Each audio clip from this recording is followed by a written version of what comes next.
This past week has been very kind of rich in terms of what has been happening here on the eastern flank, Poland and Romania, and there have been some concerns voiced by Russia.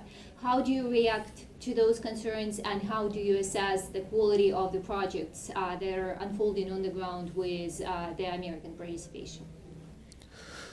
So the alliance, agreed back in Wales at the last Warsaw Summit that we needed to stick together. We needed to improve our interoperability. We needed to upgrade our capabilities in terms of responsiveness, all under the Readiness Action Plan, excuse me. So that's what's going on. This is we are just continuing to live up to the agreements from Wales in terms of those things that would make the alliance, that would give us more deterrent capability.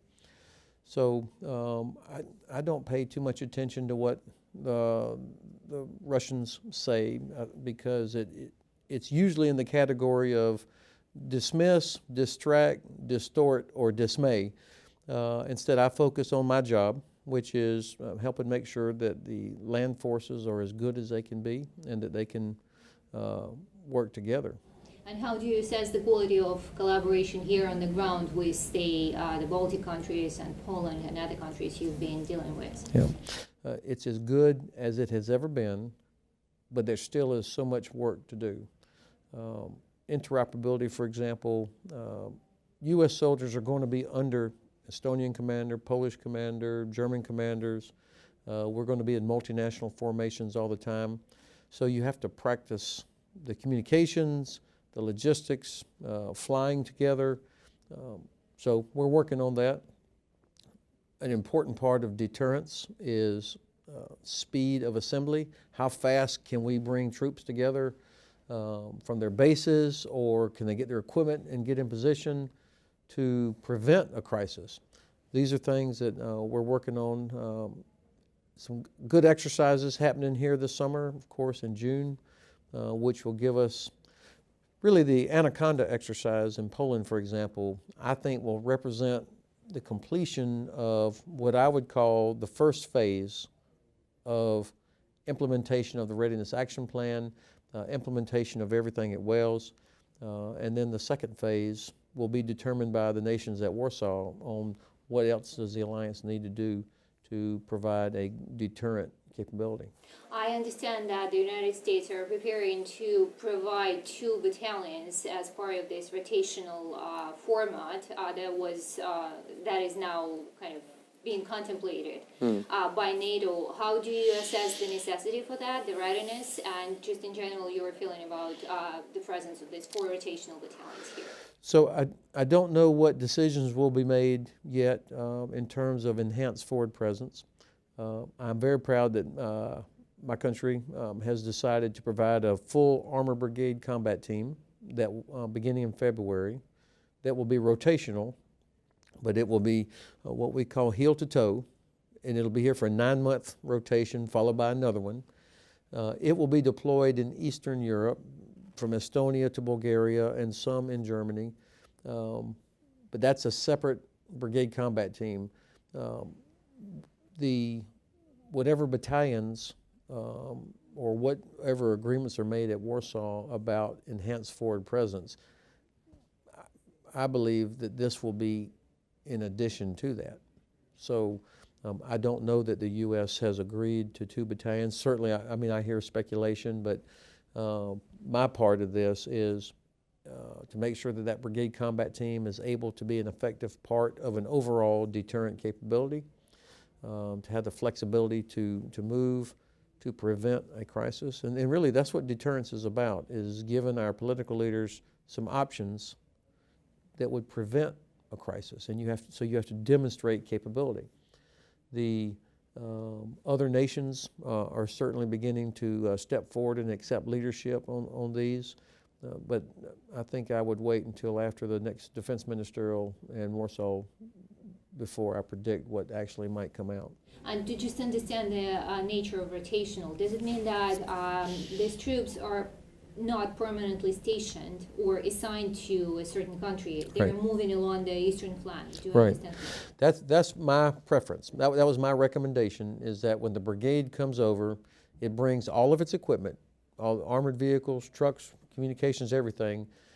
It will be it'll live in Eastern Europe for the 9 months, and then it goes back to its home base in the States, and another brigade comes in. So the soldiers, they have to live somewhere, they have to have a motor pool, but they're not garrisoned there, they're not permanently based there. So we'll end up with probably, some troops in Estonia, Latvia, Lithuania, Poland, of course, is right in the center, Romania, Bulgaria, eventually maybe Hungary also. But that's the brigade, separate from enhanced forward presence. That was my recommendation. I think it gives the alliance and it gives the U.S. the most flexibility also. In terms of air policing, it's been a big thing here. And again, last week there were some Russian planes intercepted by the UK Air Forces, and there were accidents with the American, being in close proximity, with the Russian planes being in close proximity. How do you assess this, the potential for trouble there in the air, and how to avoid that, and what are you prepared to do for that? So, of course, I'm the Army commander for U.S. in Europe, so I don't know all the specifics of what's happening in the air policing and the Russian behavior. But it seems like it's more unprofessional than I have seen in the past. There's risks that are unnecessary. I mean, we always have had, in the Cold War, you had planes would watch each other, ships would watch each other. I mean, that was normal. This seems, let me just say, I'm impressed with our pilots, with the U.S. Air Force and allies, the discipline that they show when the other side may do something that's unsafe. I think that shows the difference between NATO air forces and how the other side is behaving. I think it's unprofessional. And what do you think the best outcomes of the Warsaw Summit should be, your expectations? What would you appreciate? Well, number one, that the most successful alliance in the history of the world remains unified. Each nation has different views about what the threats are, the potential.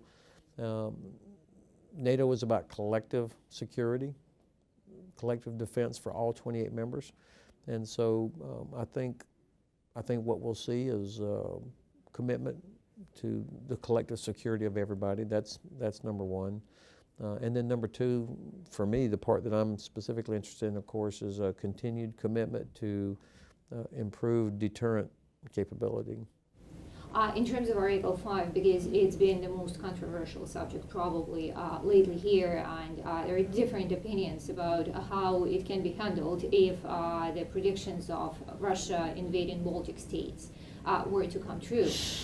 What do you think, what do you hear from your partners, and what general assessments are given about Article 5 and the possibility of its implementation?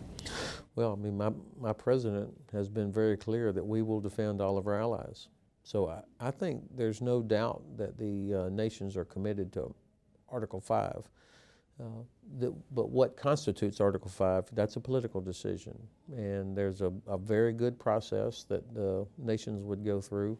So I would defer to an expert on that to describe that. But I am very confident that my nation will do exactly what our president said, which is, we will defend all of our allies. And so we're prepared to do that. We have soldiers there, we practice. I expect that that's what we would do. Do you have enough resources here on the ground, because you deal with equipment, people? Do you feel that you need more, or this is enough, or your assessment of that? I think every commander would always like to see more. The funding that the Congress provides, what we call ERI, the European Reassurance Initiative, that's like oxygen. I mean, that money, that funding is so important to do what's being done now, exactly as it was intended. I think it'd be better if that was in the base budget, that was part of the normal budget instead of being a, contingency funding. For sure, I would like to see more aviation. We need aviation. Long-range artillery rockets, that's an important capability. The Russians have significantly increased their electronic warfare capability. We've seen that in Ukraine. The development of UAVs that they have put on display in Ukraine, we've learned a lot about that from Ukrainian soldiers. We didn't have to worry about that the last 12 years. I mean, there was nothing in the sky overhead except friendly air. Now, this is a different capability that we have to worry about to be prepared. And so we're working on that also. How do you counter UAVs? How do you protect yourself from Russian artillery, rocket fire, and so on? So if you were to be given this opportunity, you would encourage Congress to be more collaborative on approving the budgets and Well, what I would say is thank you for what we've been given, and that it's essential to continue to get that. But every government, including ours, has to make decisions, has priorities.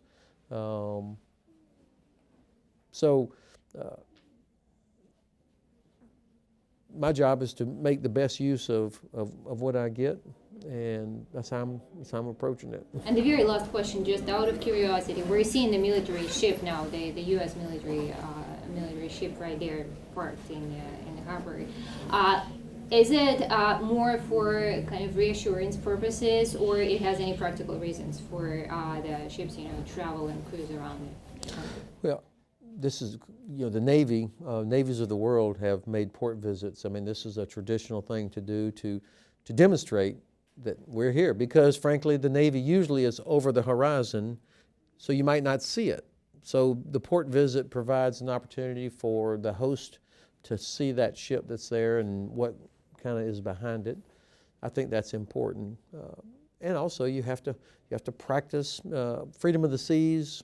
You have to actually go out there and do it to demonstrate that this is international waters. So you have to practice that and do that to maintain and ensure freedom of the seas. Also, in our great Navy, I'm extremely proud of them.